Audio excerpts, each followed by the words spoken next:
everyone. I'm Alison Steinberg, and welcome to In Focus. While many Americans are thinking that Monday, January 15th, is critical because of the Iowa caucuses, it's another gathering across the world that pretends to have a bigger impact on America.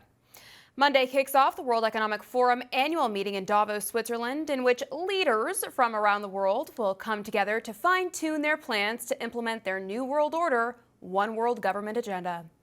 Laughably, the theme for this year's meeting is rebuilding trust. When did any American trust this gang of corrupt communists who fly in from their mansions on their private jets to eat Wagyu beef and cook up ways to deny citizens their liberties? Even funnier is their top 10 list of priorities for the next 2 years. Number 1, disinformation and misinformation, which means stopping all information that conflicts with their agenda. Notice that economic downturn is number 9 on the World Economic Forum's priority list. Number 2 is, of course, extreme weather events, because the climate change hoax is their favorite tool to stoke fear and gain power. And number 3, societal polarization. What does that mean? That through controlling the flow of information, they seek to destroy individuality and create a world of minds in lockstep with the centralized powers that be. Here to discuss is Alex Newman, CEO of Liberty Sentinel Media. Alex, thanks so much for being with us today. It's great to see you. Great to be here. Thank you, Alison. So, Alex, it shouldn't come as much of a surprise to anyone that controlling information is the World Economic Forum's #1 priority. But what do you think their methods will be to censor truth? Well, we know quite a bit about the methods they're planning to use because the UN has been putting out reports now for several years about their different tools and schemes to shut down and silence what they consider to be misinformation, disinformation, conspiracy theories. I actually just did a big article about a new UNESCO report on how they're demanding social media platforms, governments, and stakeholders crack down on all these sources of information. They have different tools at their disposal. One is, of course, rigging the algorithms to just make sure nobody sees anything that contradicts the agenda. Another is actually banning people. Demonetizing is, of course, a big tool to make sure there's no money to be made in sharing the truth with people. So I think we're going to see an escalating set of interventions, each one more radical than the last. But I think right now their preferred method is the rigging of algorithms. We're watching it happen at Google. Google, of course, signed a partnership with the United Nations to silence what they consider to be climate misinformation. So we'll see the soft approach as long as possible. But when push comes to shove, if the American people keep getting access to solid information like what OAN delivers and what a handful of other sources do, I believe they will resort to even more extreme methods, up to and including the type of craziness that we saw in Canada, for example, to silence the truckers movement.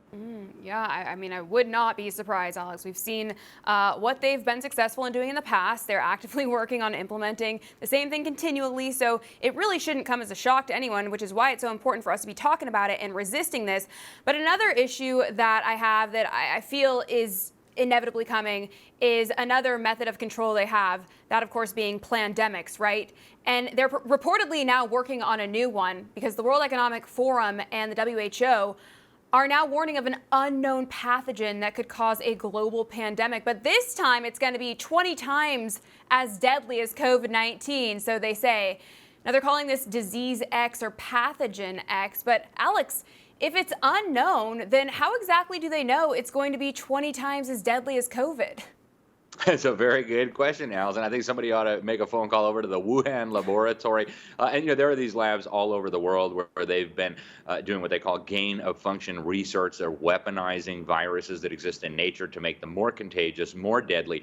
And it'd be very interesting if this were to arrive just in time for the upcoming election. We can go back to vote by mail. So, folks, we really do need to be on guard here. These totalitarians don't stop. They saw how successful the COVID pandemic was. They know that they'll need a higher dose of fear-mongering this time around because so many millions have woken up due to the last one. So something 20 times deadlier might provide just the right amount of fear to keep everybody home, to shut down small businesses again, to destroy churches again, and, of course, rig the election again. So, folks, we need to be on our guard. These people don't stop. When they find something that works well, they try it again.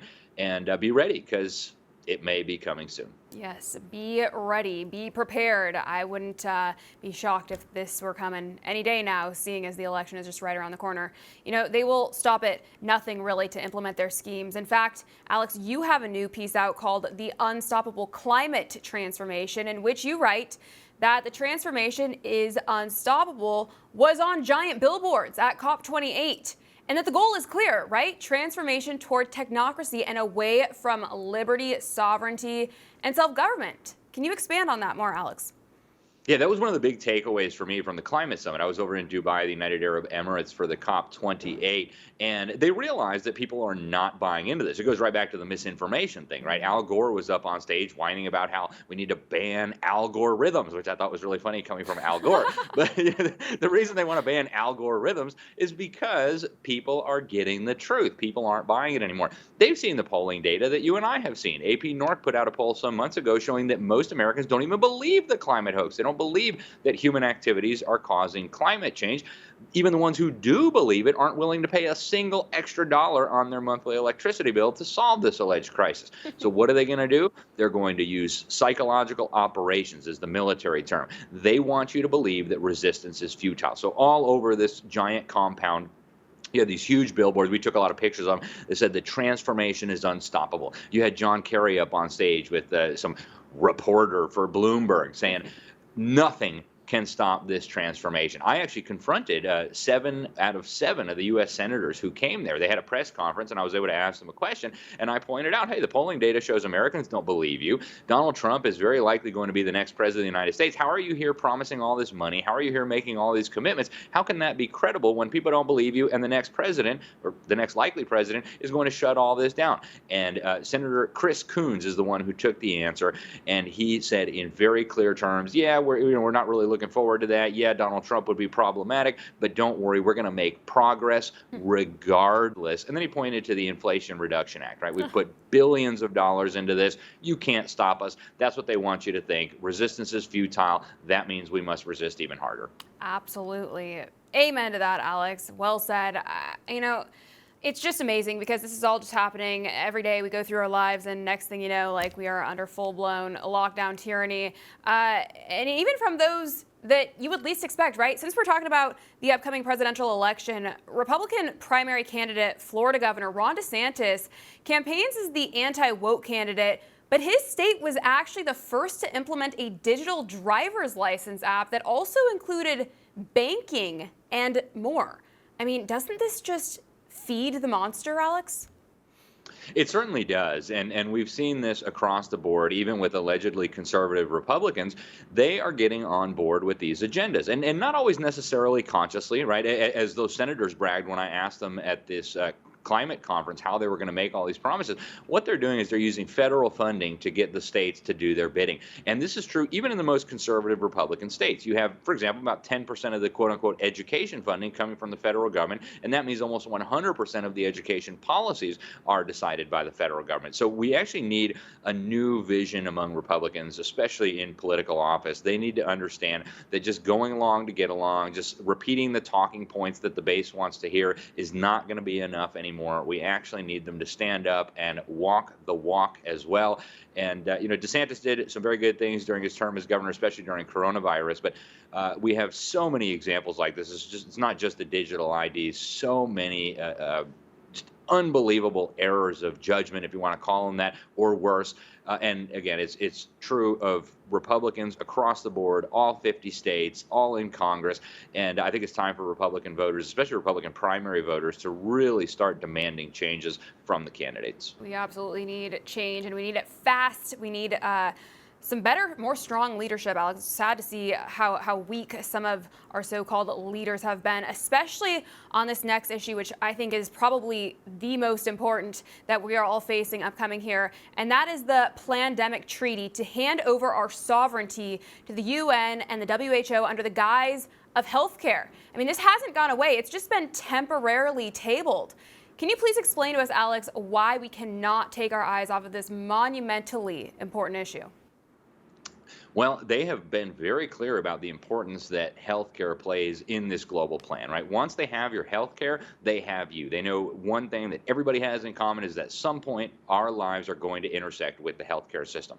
If they can control your healthcare, they can control you. They can control your children. And it's interesting, they just had a big meeting in December, the World Health Organization did, and one of the top focuses was, again, misinformation. So they recognize that people are getting the truth, not just in the United States, but around the world, and people people don't like what they're seeing. If you look at these plans that they've put out, both the pandemic accord, they're calling it now, it used to be the pandemic treaty, but they know they're not going to get it through the Senate, and the amendments to the international health regulations, they're talking about a power grab that is unprecedented in scope. It would basically turn the WHO into a global ministry of health, a global Department of Health and Human Services.